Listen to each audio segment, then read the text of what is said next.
Ambulance. What's your emergency? A rough female voice came through the receiver. The boy on the other end of the line became flustered. I need help. My stepfather isn't home, and I've cut myself. Also, I have a very high temperature. The dispatcher with bleached curls sighed. And what's your temperature? Well, it's somewhere around 40 or even 50 degrees. I'm not sure exactly, the thermometer is up high. But I can tell I'm feeling really sick. At that moment, a colleague doctor entered the room. A young, dark-haired woman, tall and slender. The white coat accentuated her tan skin, her brown eyes looked penetrating. Got a call, Jessica? Gwen asked. Nah, just some troublemaker messing around. First he says he's got a 50-degree temperature, then he says he's cut himself. Gwen frowned. All right, give me the headset, she requested. Reluctantly, the dispatcher got up, yielding her spot to the doctor. I'm listening, Gwen replied. I need help, the boy began. This time he said he had a fever and a stomach ache. Gwen sighed. The boy seemed worried but clearly confused about his symptoms and couldn't articulate them properly. All he insisted on was that he needed help and it had to come quickly. All right, give me the address, Gwen said. She took the call herself, stepping out into the courtyard. It was getting dark. The end of March had been warm and quiet. The snow had almost melted. The air cooled at night, but still carried the scent of warmth. The ambulance driver, a balding man in his 40s, was smoking by the car with Jessica, the dispatcher. So, did you take the call? She asked, disdainfully. The hospital didn't appreciate the young meticulous specialist. Gwen followed all the rules and regulations. She was as meticulous as the devil and never refused patients, even if they didn't have insurance, citing the infamous Hippocratic Oath. Took it, we're going, she calmly told the driver. Drive if you need to. Only 20 minutes left of the shift. The kid called, it's a false alarm, the driver snorted. Since Gwen started working at this hospital, he had repeatedly shown her attention. Even back when Gwen was still married to Lucas. David was the driver on her shift and fell in love.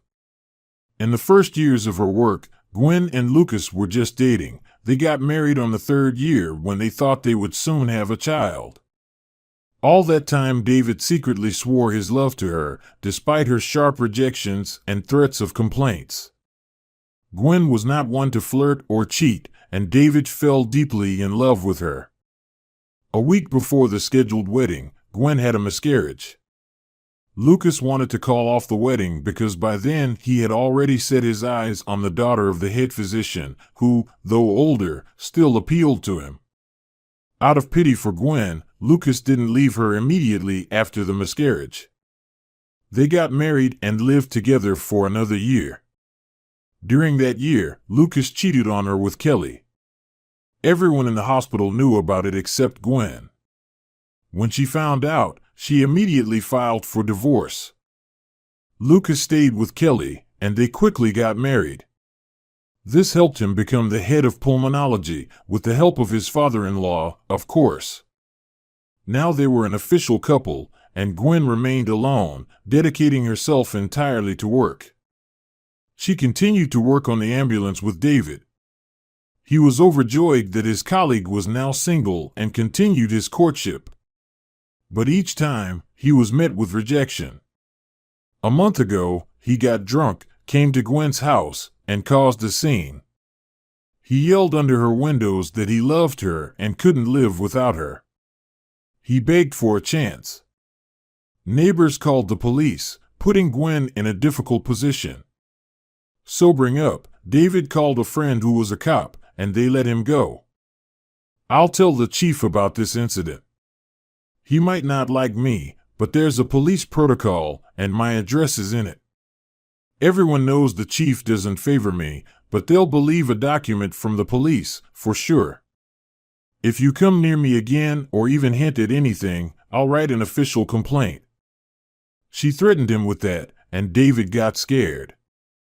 Since then, he only cast glances at her and remained silent. Nursing his grudge, he didn't want to obey anymore. Gwen looked sternly at the driver and crossed her arms over her chest. All right, I'll write up an official form stating that the driver refused to respond to the call. So what if it was a kid calling? Who are you to decide not to go? It's your job. You can't decide who gets help and who doesn't. Right now, you're standing here, and someone's life, a child's life, could be on the line. Either you get in the car and drive me there, or I'll call a taxi, but then it's on you. You'll be out of here in a flash. Gwen grew angry, worried about the boy. Sure, he was lying, but what if the reason for the call was much more serious than he described? What if he simply couldn't articulate it at the moment? What if the child was in trouble? How could anyone refuse a patient? False alarms, essentially, didn't exist. Except in cases of real mischief, which were extremely rare. David flicked his cigarette and got into the car, slamming the door loudly. The dispatcher gave Gwen a disdainful look. Gwen, unperturbed, took her usual seat and buried herself in her phone. Throughout the drive, David remained silent, not even turning on the radio, which was unusual. At the address, Gwen double-checked the apartment number and got out. If this call turns out to be false, I'll file a complaint against you, the driver snorted. Gwen didn't dignify his jab with a response. She climbed to the second floor, rang the doorbell. Who's there? A child's voice came through. My name is Gwen, I'm a doctor. We spoke on the phone, she said loudly. The door opened, and Gwen saw an 8-year-old boy standing before her. He had dark hair, a freckled nose, and a bowl cut. He wore a gray, stained tank top, and the house looked unkempt. Where are your parents? Gwen asked. My mom's not here, and my dad, stepdad, he's still at work. He's always late, they drink there all the time. Please don't scold me, I'll show you why I called. But it's very important, really. The boy opened the door, revealing a dog. Its fur was stained with blood, and it lay on the floor whimpering. Beside it was a bowl of milk, but the dog had no appetite. You called me because of him? Gwen realized she was in a difficult position. He'll die on the street. I saw a mean homeless guy stab him with a knife when he was rummaging through the trash. This dog always walks me home and to school. He's a stray, but he's kind, never hurt anyone. Why did this happen to him? He needs help. Gwen sighed. Tears welled up in the boy's eyes. Apparently, he loved the dog very much. But I'm not a veterinarian. You see, humans have a specific body structure. We have 2 hands, 2 legs. I was trained to treat people. Dogs are entirely different, their bodies function differently. I just don't know how to treat animals. Gwen squatted down and wiped a tear from the boy's face. So, he'll die in my arms? You won't do anything? He cried. Gwen couldn't bear the child's tears. She herself desperately wanted a child, and she and Lucas had been trying for a long time. But the outcome was always the same, a miscarriage in the first trimester. She felt sorry for the boy. Can't your stepdad take the dog to a veterinary clinic? Gwen asked, already anticipating the answer. He'll scold me, and that's it. He'll throw the dog out on the street. I brought him in while my stepdad isn't here to warm him up. He needs his wound treated and bandaged. I wanted to do it myself, but I don't have bandages. Gwen sighed. All right, Let's do this. I'll make a note in my records that I treated your wound and that you had a fever. And I'll help your dog. But I can't promise anything. Okay, I agree. Gwen examined the dog. It lay obediently, seeming to understand that they were trying to help. The stab wound was on its ribs, deep but probably not too severe. The bleeding was localized, and Gwen decided against stitching it. There was no real need. She cleaned the wound, bandaged it, and left some solution and bandages with the boy. The young animal rights advocate's name was Nicholas. Thank you. I don't know what I would do without you. The boy hugged Gwen, and she smiled. It was so heartwarming. If only David knew what drove her here at the end of her shift, he would surely be furious. But she didn't care about his emotions. A call came in, she answered it, and she provided help. Even if not to a human, it was still needed in this situation. She did everything she could to help. As Gwen approached the door, the key turned in it. A middle-aged drunk man entered the apartment. "What's this all about?" he slurred. The boy tried to lie, saying he was sick. Gwen didn't know what to do. But suddenly, a bandaged dog appeared from the room. "Did you call an ambulance to help the mutt?" "Well, I'll deal with you now." The stepfather tried to hit the child, but Gwen intervened. "No, don't. He just wanted to help," she said. "And he brought this stray into the house?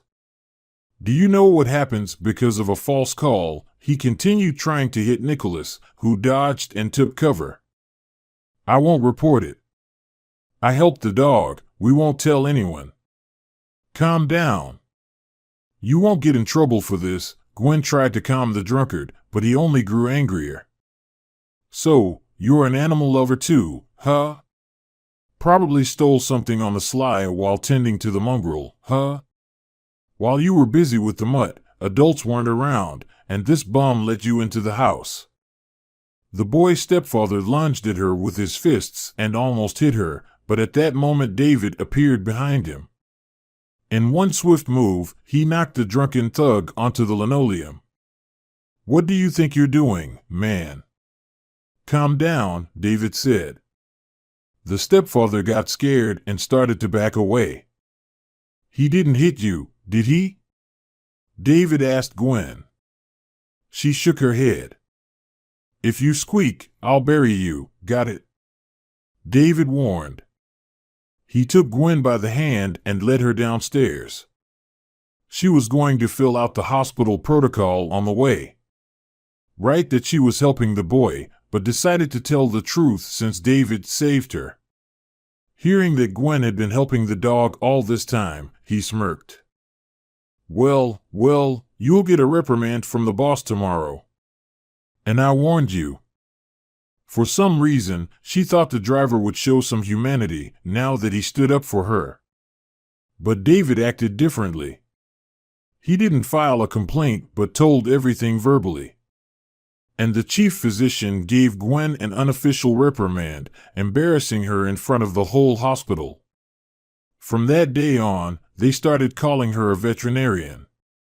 She already had enough gossip and rumors, and now it got even worse. From that day on, their car became completely silent. Gwen stopped talking to David and even stopped saying hello. She didn't know how the story with Nicholas and the dog ended, but sometimes she remembered them. It was curious, but she didn't dare to go back there. She just hoped that the boy didn't suffer because of his love for animals. That evening, she was returning from work and stopped by the store. As she was leaving, she bumped into Nicholas. "Hi," Gwen smiled. "Hi. I'm glad I ran into you." The boy brightened up. He held a leash in his hand. The dog survived and apparently became his pet. "How are things?" Gwen asked. "The wound has healed already. I wanted to ask someone to call. You know, my friend had a collar. I found it on him, and 2 days ago I noticed there was a phone number on it. I'd call from my stepfather's phone, but he's drunk it all away, and I can't contact the owner otherwise. My stepfather doesn't allow me to keep the dog at home, and it's cold outside. What if someone's looking for him and misses him? Gwen sighed. Yes, you're right. Let's call, if you want. But then they'll take the dog from you. Do you understand that? The boy shrugged and sighed sadly.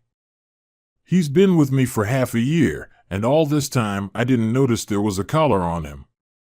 It's made of quite expensive leather, with a tag inserted. Maybe my dog has a real owner, and I can't even feed him properly. I barely eat myself, and my stepfather drinks everything away. Gwen shook her head. All right then. Let's go to the store now, and I'll buy you whatever you want. Then we'll call the dog's owner and do a good deed. What if some child is missing him? You're already grown up, right? We'll do the right thing. We've already saved the dog. Now let's take him back home. Nicholas smiled. Yes, I'm grown up. What if indeed some kid is looking for him? And will you buy me some candy too? His eyes lit up. Gwen bought him a whole bag of sweets and more. She wanted to cheer the boy up from the bottom of her heart. He didn't just decide to return the dog to its owner, he saved her life. He persuaded an educated adult to treat the injured animal. He didn't hesitate to bring the dog home, knowing that his stepfather would be angry. He was a very brave little man who was starting to appeal more and more to Gwen. Good day. I'm calling you about your dog, she said when someone answered the phone. Nicholas stood nearby, petting the dog. It was Shaggy, with kind eyes and a constantly wagging tail. Have you found Rex? The man on the other end of the line was incredibly relieved. Yes, we found him. A boy found him. We didn't notice the collar right away. Ah, yes, that's right. Rex is very shaggy, and now he's probably even more so. I'm the one who grooms him. If it's possible, please return the dog. He's my best friend. Any amount of money, anything you want. Gwen and Nicholas exchanged glances. Of course, we'll return him. Money? No need for money. Can you come to the city park now? We're nearby. There was an awkward cough on the other end of the line. I'm sorry, I can't come, but I'll pay for your trip. Could you bring the dog? I really can't get out. Gwen shrugged. All right, give us the address. Soon, Rex, Nicholas, and Gwen stood in front of a wealthy house in the city center. They rang the doorbell and waited for it to be answered. Rex wagged his tail happily and whined, scratching the door with his paws. He recognized his home. Sorry for taking so long. A man in a wheelchair opened the door. Gwen and Nicholas sighed. That's why he couldn't come, he was disabled. Rex happily leaped onto his owner and began licking his face. The man had blonde curly hair, tan smooth skin, and a charming smile. He wore glasses, a white sweater that Rex promptly dirtied. But the owner didn't seem to mind. Please come in. I want you to tell me how you met Rex. Where has he been all this time? Nicholas and Gwen entered the house. Apparently, there was no one else there except the owner. Nicholas told how he first met Rex, how he saw the stray stab him with a knife while climbing out of a dumpster. And Gwen told how she responded to the call, how she defended the boy from his stepfather. At this point, Daryl frowned. You know what? I'll give you a mobile phone. Keep it secret, in silent mode, so your stepfather won't take it away. And if you get hungry or need any help, you call me, okay? You helped me, and I really want to help you, be your friend. Okay, Nicholas shrugged. That's a great idea. Then let's save my number in there too. I'll call you sometimes. You call too if you get sick or need anything. Gwen picked up on the idea. They talked for almost an hour, after which Daryl called a taxi and insisted on paying for the ride. Rex instantly felt at home. He settled in the corner where his soft chair used to be. After Gwen and Nicholas left, Daryl was left alone with the dog. Dreamily, he stroked his head and asked, "So, where did you find this miracle? The girl is just beautiful. And the boy is so wonderful. And Rex? You're making friends so quickly." Soon his wife entered. She was a redhead in heels with a manicure. "Oh my God! What's this mutt doing here?" she exclaimed from the doorway. Rex happily greeted the mistress of the house, jumping on her with his front paws. Daryl sat aside. His wife didn't notice him right away. "Didn't I tell you to take this damn thing to hell?" she addressed the dog. Daryl heard this. "Yes, and you're angry. But you should have removed the collar. It has my phone number on it," Daryl responded. Elizabeth flinched. She realized she had blundered by saying that aloud. "Yes, I threw away your mutt, but it's not even a purebred, Daryl. And it's always tearing my tights with its claws. I hate this dog." Daryl smiled. "You've been lying to me all this time? Helping put up posters? What a terrible person you are, Elizabeth. I never thought you were capable of this. You could have at least taken the dog to the shelter. As if I didn't know you'd check all of them. Next time I'll throw your mutt into the river." She spat venomously and stormed off to her room, the click of her heels echoing. "Dogs can swim." He yelled after her, thinking to himself, what a fool. Daryl and Elizabeth's relationship didn't improve almost immediately. She was younger, headstrong. She liked that he had his own car and his own house. Daryl wisely invested his savings and became a businessman, starting his own business from scratch. He had a wealthy pen pal, Askold. They met in school and never stopped communicating. This friend lived on the other side of the country. He advised Daryl, taught him how to invest money wisely and increase his wealth. He taught the intricacies of business, how to deal with taxes, compile reports. In general, he taught his friend a lot, everything he knew. And Daryl became successful in a short time. They met in person several times. Askold had a family, children. He was happy. Daryl also wanted a family, but he rushed into it. It didn't work out like with his business, because love can't be artificially induced. It either exists or it doesn't. He found a beautiful girl who also hung on to him. And after just 4 months of dating, they got married.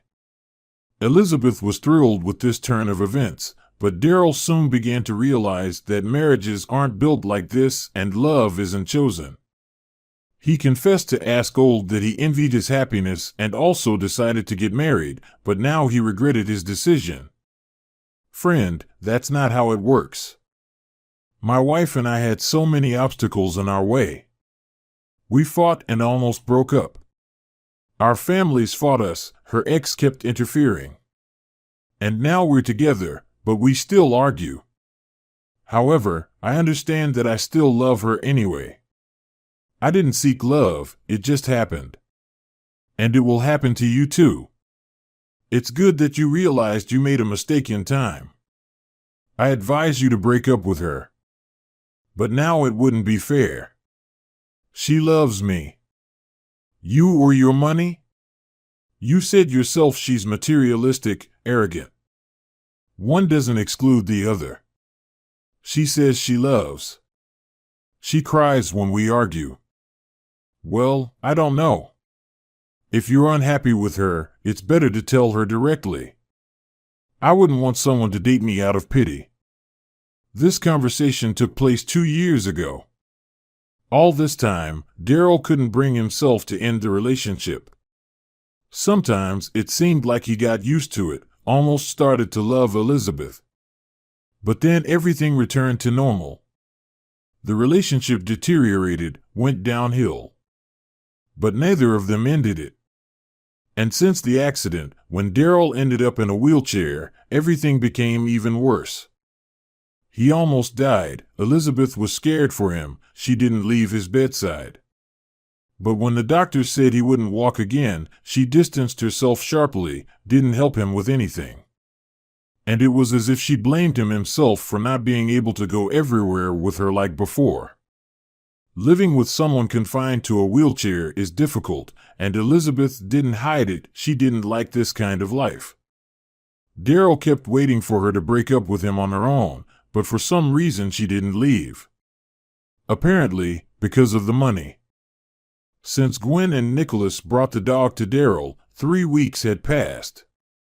Outside, everything was blooming and smelled of spring. April was in full swing.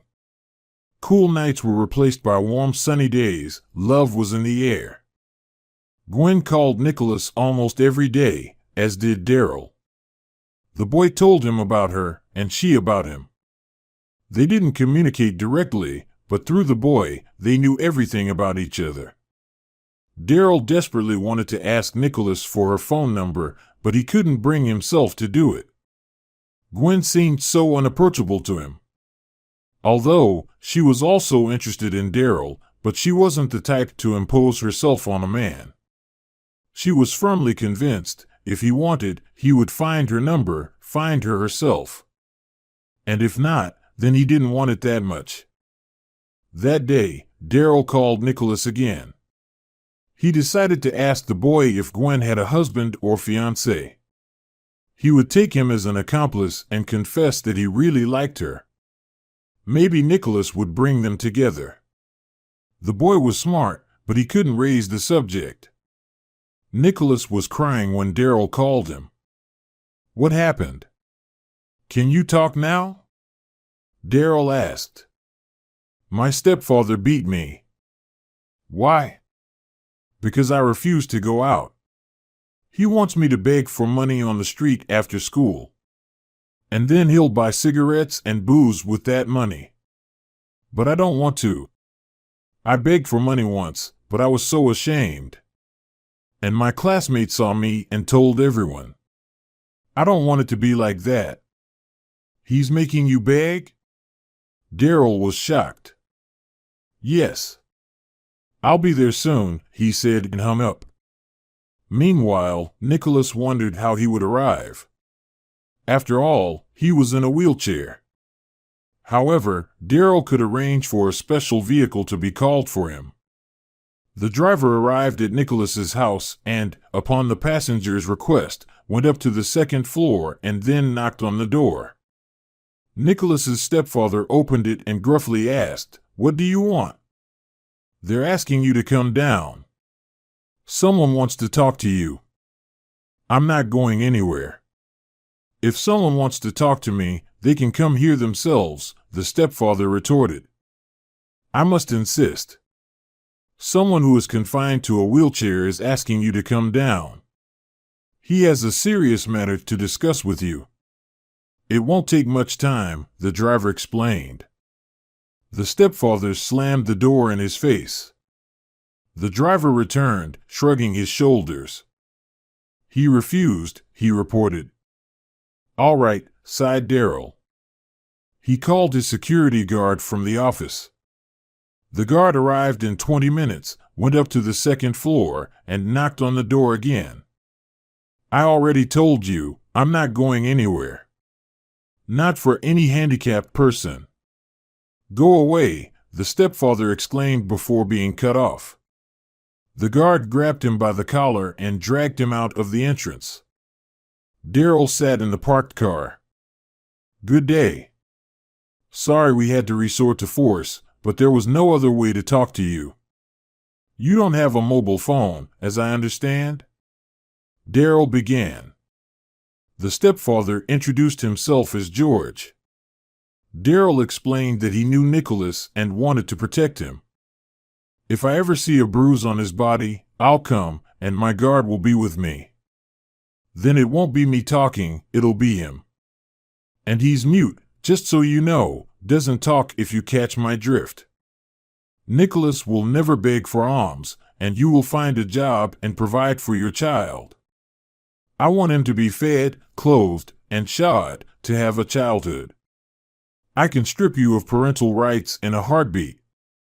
But you don't want that, as I understand it. You need child support for him, don't you? George nodded. All right then. Don't push things to the limit. Have I made myself clear? George was angry, his cheeks flushed. But Daryl's guard was twice his size and made it clear that it was better not to mess with him. From that day on, Daryl visited Nicholas's house several times.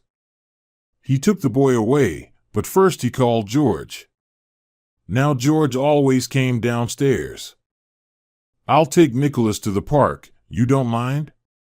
I'll bring him back in a couple of hours, Daryl would say. Fine, George would shrug, while internally seething and wondering why a rich man in a wheelchair would want his stepson. A couple of times, Daryl brought Nicholas to his house to play with Rex. Elizabeth saw the boy and was extremely displeased with his presence in the house. She didn't greet him, ignored him, thinking Daryl was simply going mad. Befriending a little boy, of all things. One day, Daryl's driver asked to leave early, and Daryl called George. Daryl gave him a simple mobile phone to stay in touch. He said if the boy ever needed help, George could always contact him.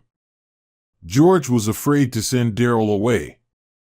Besides, Daryl helped him take care of the boy, buying clothes, playing with him, taking him to the park. What's there to be offended about kindness and help? George wasn't a monster. Of course, he wanted a good childhood for Nicholas, but his alcohol dependency, innate laziness, and nasty character prevented him from overcoming himself. He never got a job, only took odd jobs. Some money was coming in, but it was never enough.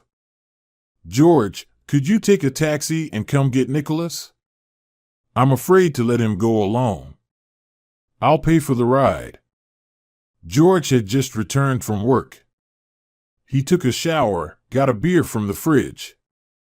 He really wanted to curse Daryl out, but he gritted his teeth and said he'd come. Soon, George was at the doorstep of the rich man's house. Nicholas was getting ready to leave. And you, I assume, are the boy's father? Elizabeth asked indifferently. She was, as always, beautiful and smelled delicious. Yes, I'm the stepfather. Doesn't it bother you that my husband has become so attached to him? And you? They looked at each other and quickly realized they were on the same side. Yes, it's a nightmare. Why does he need someone else's child? It's abnormal. Why don't you forbid him? He threatened me with his bodyguard. And he also said he could strip me of my parental rights. Yes, Daryl can do that. All his friends are lawyers and judges. So, what should we do? Well, I have a few thoughts on that. Shall we have dinner sometime? Elizabeth smiled. George smirked. He wore an old leather jacket, his dark hair tousled. Apparently, she liked him. He looked all rough, unlike that intellectual in the wheelchair. Agreed. But I'm short on cash right now. No problem, I'll pay, Elizabeth smiled knowingly. So, Daryl's wife found an ally. She had long dreamed of leaving her husband, but didn't know how to do it without losing money. Plus, she didn't want to be alone. Elizabeth couldn't find a worthy replacement for Daryl. But she always had a weakness for bad boys. And George caught her eye. They met shortly after that and discussed their thoughts. George said he would like to settle the score with Daryl. Elizabeth said she didn't mind.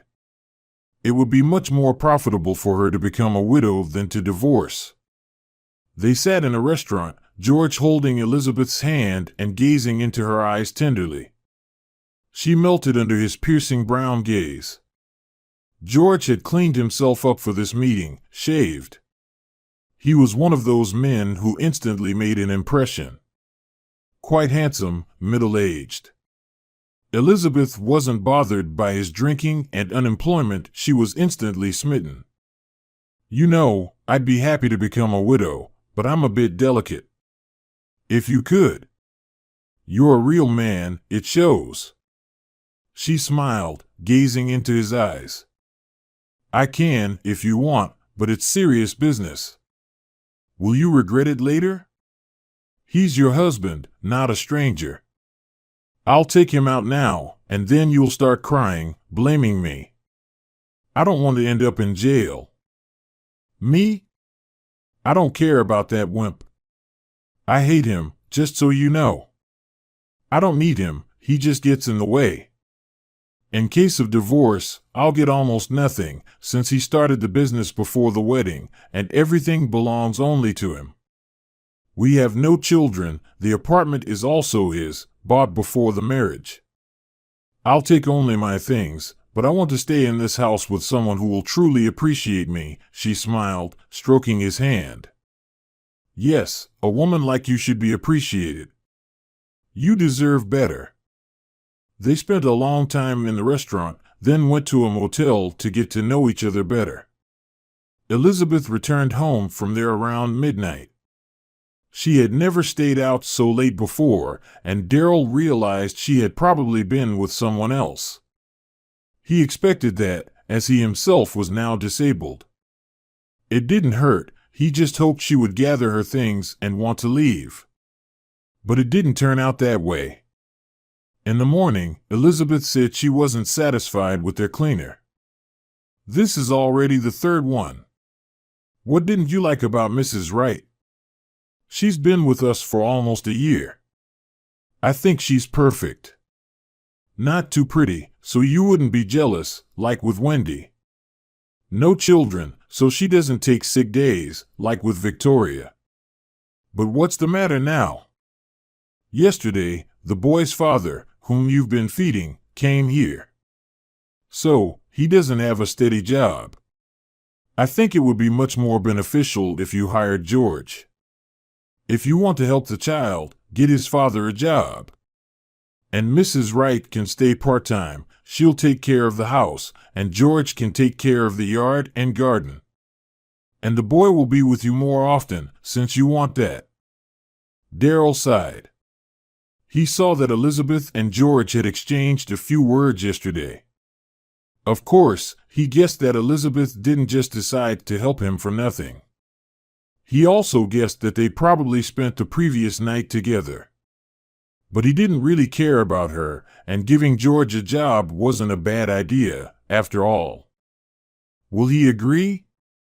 This guy doesn't seem to like working much. He'll agree, I talked to him about it yesterday. He just can't find the right job. Okay, I'll give him a call, Darryl shrugged. I'll call him myself, Elizabeth said, walking out, head held high. She didn't even try to pretend she wasn't interested in this man. She made it clear she had his phone number. Darryl sighed with relief. It seemed like things were moving towards a resolution. Let her go to that George already, or to someone else. Yes, anywhere. He couldn't bring himself to end it himself. He felt guilty and responsible. After all, he was the one who married her. George started working in Darryl's house. He was taciturn, did everything he was asked to do. He came and left on time. Darryl noticed a couple of times that George came out of his wife's bedroom looking a bit disheveled. He understood there was something between them but chose to ignore it. He didn't really care. Elizabeth, on the other hand, tried to provoke jealousy in him, hoping to elicit some emotions from him. Hope still lingered within her. But her husband's indifference drove her to extremes. She said she had made up her mind and wanted George to remove Daryl from the picture. That day, Daryl sent the driver to fetch Nicholas. George worked in the garden. Nicholas arrived, took Rex, and went for a walk with him. The weather outside was bad, cold again, with strong winds and occasional rain. Daryl, as usual, went out into the yard. The path by the pool, which George had cleaned not long ago, was slightly sloping. Daryl instinctively pressed the brakes to avoid falling into the water. But the brakes didn't work. Daryl tried to grab with his hands, but under the weight of his body, the wheelchair rolled forward. Daryl realized he was about to fall, started calling for help, but there was no one around. The wheelchair rolled onto the tiles and toppled into the water. Daryl found himself in icy water, the wheelchair covering him from above. He choked, feeling a blow to his back, unable to feel his legs, but understanding that they were dragging him down like a stone. Daryl tried to swim out. He somehow managed to get out from under the heavy wheelchair and surfaced, gasping for air. After that, he was pulled down again. If only his legs obeyed him. His sweater was already wet, water filling his lungs. He coughed, surfacing only for short moments, then sinking back into the cold water. His muffled cries yielded no results. He knew Elizabeth and George were somewhere nearby, but couldn't see them observing him drown from the living room window. Just a little more and it's done. Will you regret it later? I can pull him out if you want, before it's too late, George said. No, I won't regret it. I'll even open a bottle of champagne for this occasion. They stood there, indifferently watching Daryl struggle for his life. At that moment, the gate in the backyard opened, and Rex rushed in like a hurricane, immediately jumping into the pool.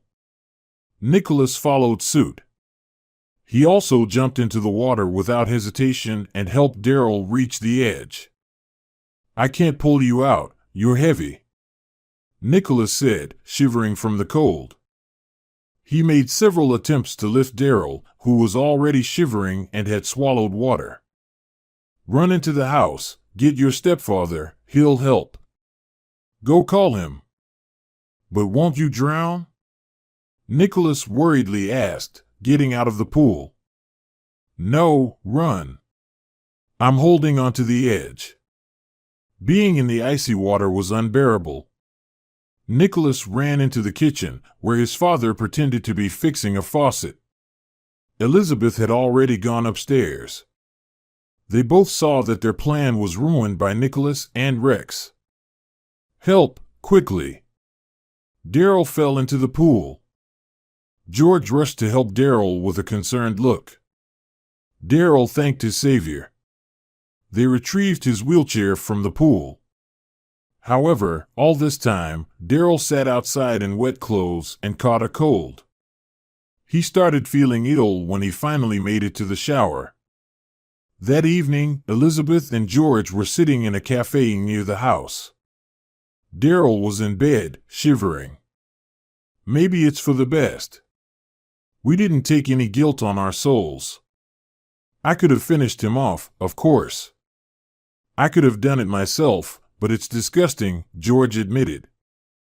Yes, I'm glad he's alive too, but I really hope he dies of pneumonia. Then we'll definitely be in the clear, Elizabeth said. Daryl's illness allowed Elizabeth to take control of the business. She fed him fake tablets, passing them off as antibiotics, while he only got worse. She asked him for power of attorney to sign documents, promising to obey the manager, whom Daryl trusted as himself. However, when Elizabeth took his place, everything fell into her hands. She immediately transferred a large sum from reserve accounts to herself and went shopping. When asked where to sign, she did it. She even bothered to go to a lawyer, consulted on how to transfer the company to herself. She decided to become the owner and bypass Daryl without committing murder. Why dirty her hands? By that time, Daryl was getting worse. Nicholas also caught a cold and didn't visit him for a week after that incident. When the boy came to him that day, he saw Daryl delirious with a high fever lying alone in bed. Nicholas immediately remembered Gwen and dialed her number. At that moment, she was at work, returning from a call. Nicholas told her what had happened, and Gwen rushed over. David wasn't with her anymore. He had found another job and quit. There was another driver in his place, accommodating and reasonable. Working became much easier. Daryl opened his eyes and saw Gwen sitting up and 4 drip for him. "Am I dead or did I make it to heaven?" He smiled. "Not yet, but you would have been. Why didn't you call me?" "Nicholas said you've been sick for a week. Don't you know there's emergency help, doctors?" She scolded. He seriously neglected himself, and it could have ended fatally. "Well, Elizabeth gave me some pills. I don't know what she gave you, but your condition is awful. Are you going to the hospital?" She asked. "Can I hire you instead? Can you treat me at home? Come over when you have time." "All right," Gwen replied, "that's fine. But if you don't improve in the next day, I'll have to take you to the hospital. And also, I would like to do an x-ray for you." She started taking care of Daryl's health. Elizabeth, seeing the young pretty doctor, got upset. Several times she made sarcastic remarks, but Gwen didn't care. Nicholas told her that Daryl's stepmother and wife were always angry. They whispered about something, locking themselves together. "Don't you think your wheelchair brakes failed not by accident?" Gwen asked. She was setting up the 4 drip for him. "I had such thoughts. We should get divorced after all. This won't work. We didn't just fall out of love. I think she started to hate me. Maybe I deserved it. Maybe I didn't become a good husband for her. But we can't continue living under the same roof with such circumstances." Gwen questioned Daryl in detail about his injury. It turns out, surgery was possible, but Daryl doesn't tolerate anesthesia well. He has chronic illnesses and bodily peculiarities that complicate any surgical intervention. And in the case of his spine, a serious multi-hour operation is needed. "I'm just scared," he admitted. "Aren't you afraid to live your whole life like this, knowing it could have been different? And there's always a risk. You could have died today, right on this day or on that. And you would have died if I hadn't come." Daryl pondered. Elizabeth instilled in him the opposite: if you don't want to die, accept it. She was against the operation, citing that she is very worried about him, especially when Daryl almost died in the accident. But listening to the advice of a caring medic, who also really cares about your health, seemed reasonable. The thought of the operation never left his mind. He constantly imagined himself standing up, returning to normal life. One small hope for this made him smile. The second reason for smiling was Gwen. They grew very close while she was treating him. When Gwen finished the treatment, Daryl was already determined. He went to the hospital, took tests, and got a doctor's opinion. Surgery is indicated, but there may be complications. There are no guarantees, but there is approximately a 60% chance that after the intervention, Daryl will be able to walk. The surgery was scheduled for Thursday morning. It was May, a sunny day. Daryl woke up at 5 in the morning and couldn't fall asleep. He kept looking out the window, thinking, what if this is the last day? What if another morning doesn't come? Gwen came to him, Nicholas came too. The hospital was private. Nicholas hugged him and said that everything would definitely be fine. Gwen, however, asked Nicholas to leave them alone. "You know, from our first meeting, I realized that you are a very good person. I didn't tell you, and I wouldn't have, but now I must. The thing is, you mean a lot to me. Wait, hold on.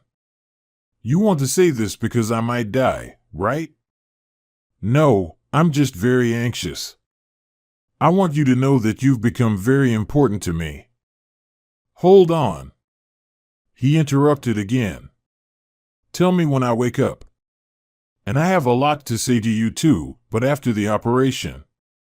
Okay? Okay, Gwen held his hand, tears streaming down her cheeks. At that moment, a doctor entered the room. Soon, Daryl was wheeled away on a stretcher. A year has passed since then. Every day Gwen woke up with a heavy heart. It was she who persuaded him to have the surgery back then. If only she had known that he wouldn't wake up after the anesthesia. The first few days, when the doctors said that Daryl had fallen into a coma, she spent in the hospital. His wife called only once and asked to be notified if her husband woke up or died. Learning about this, Gwen stopped tormenting herself with guilt for falling in love with a married man. His wife, however, was different. She hoped Daryl would wake up. She believed. She came every day. Once she met Elizabeth in the corridor. "What are you doing here?" she asked disdainfully. "Me? Taking care of Daryl," Gwen replied, looking straight into his lawful wife's eyes. "Taking care of my husband? No one else." "He's a very lonely person," Gwen replied. Elizabeth shrugged. "Fine, take him. I came for a doctor's note. I'm filing for divorce. Just keep in mind that from this day on, I become the rightful owner of everything. The house and the business will pass to me. By the way, George said that you and Daryl were looking after that boy together. You can take him if you want. George is planning to send him to an orphanage. But if you want, you can try to adopt him.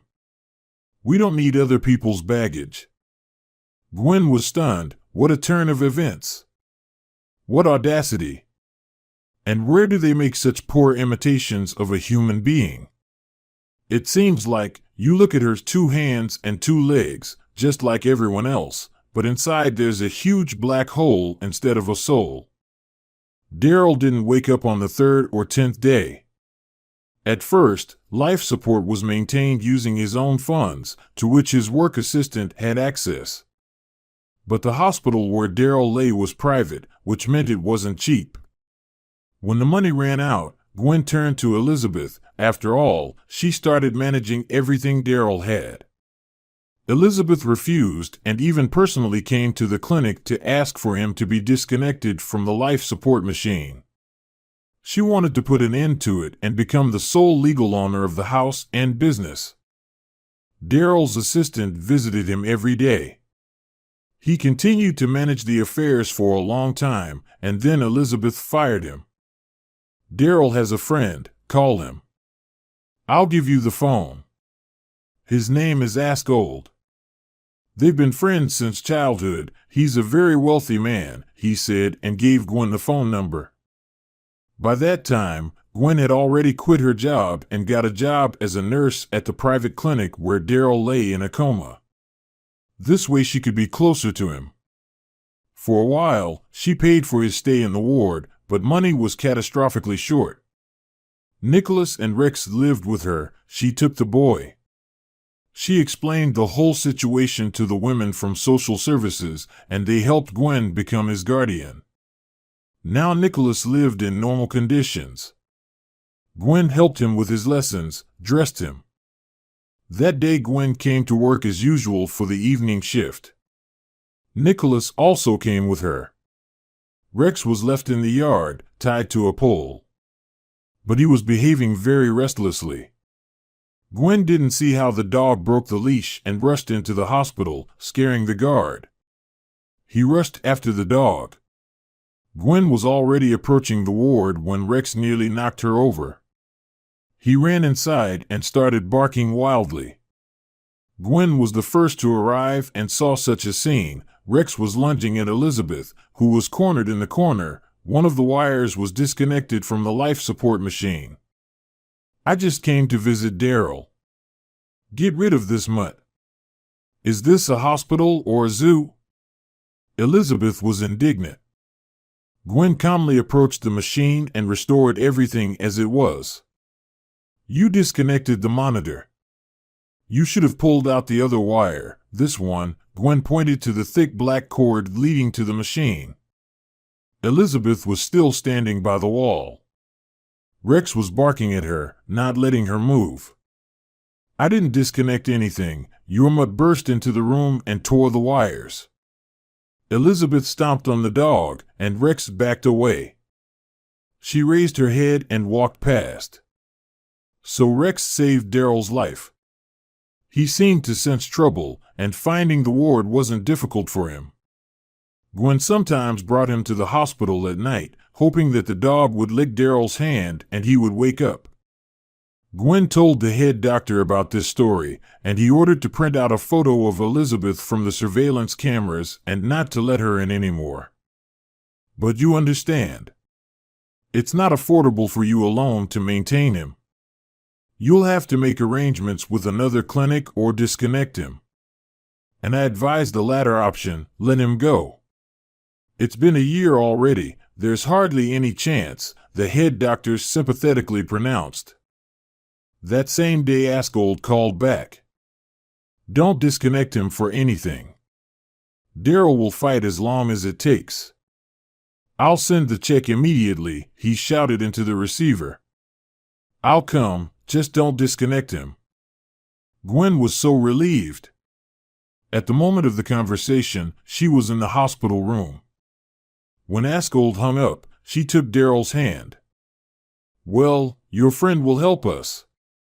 Askold said he'd come and pay for the room. Daryl, sweetheart, come back to us. Both I, Rex, Nicholas, and Askold. Yes, many people from your job miss you. We love you." "I love you," she said. At that moment, Daryl's hand twitched. He opened his eyelids slightly. The monitor showed changes in his pulse and pressure. Daryl woke up. It took him a long time to come to himself. Recovery from the coma was difficult.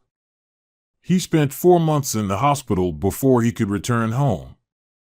Gwen was by his side all this time, and Elizabeth had to move out of Daryl's house. But she managed to take over his business. Daryl wasn't ready to work yet, but Askold had already issued him a check for a large sum so that his friend could rise from the ashes and start over.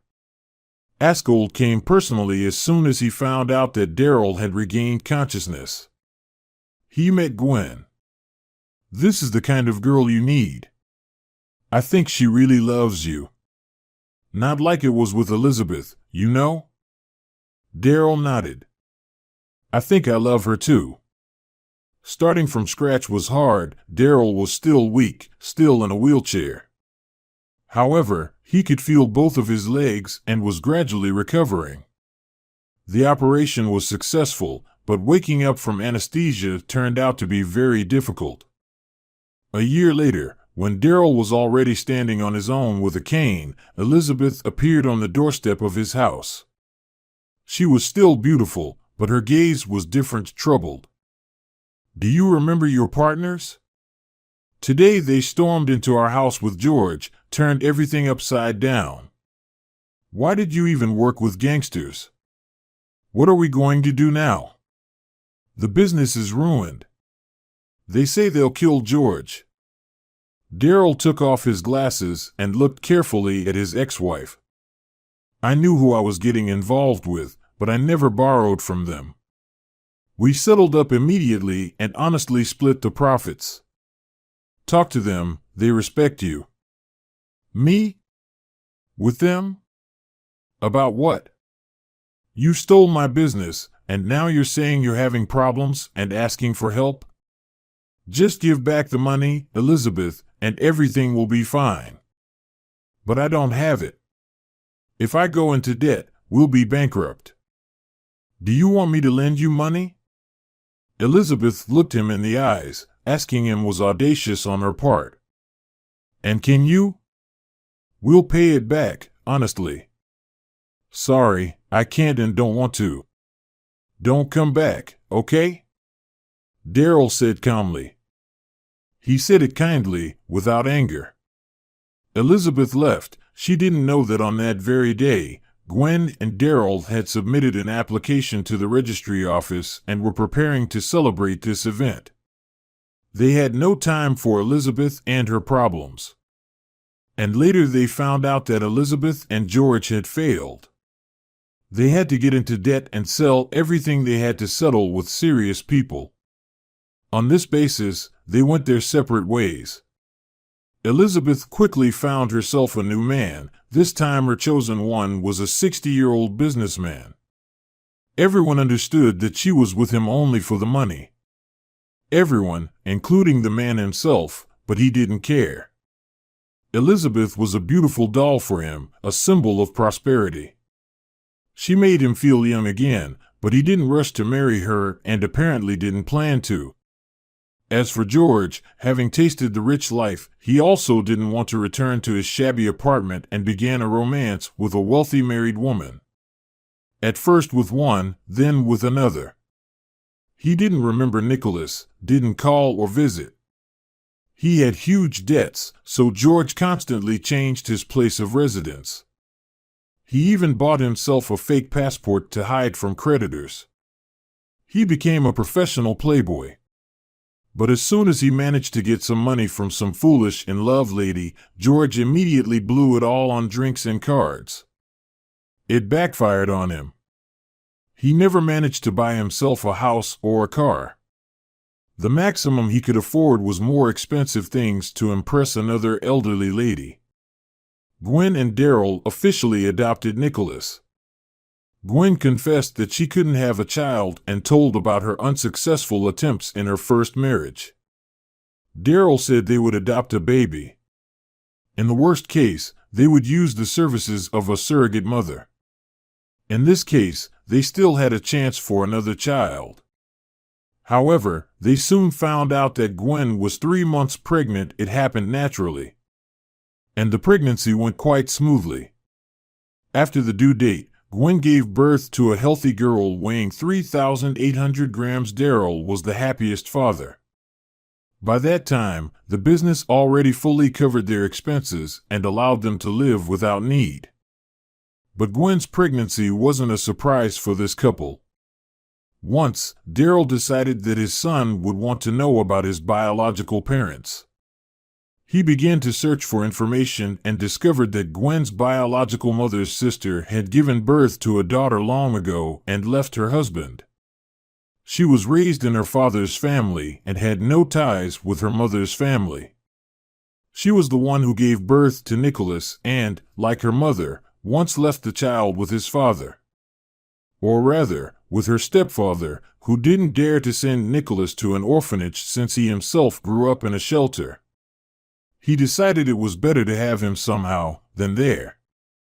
Especially when they paid benefits. Gwen became an aunt to Nicholas. She didn't want to search for her cousin, there was no need for it. And Nicholas himself said that he would always consider Darryl and Gwen his parents.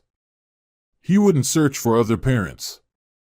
The boy was happy when Gwen gave birth to his little sister, little Judith. The baby was remarkably calm and smiling like Darryl. He was like that in childhood. Darryl dreamed of having another son with Gwen. And she wasn't against it either. The doctors explained that it was most likely due to incompatibility with George, not Gwen's infertility.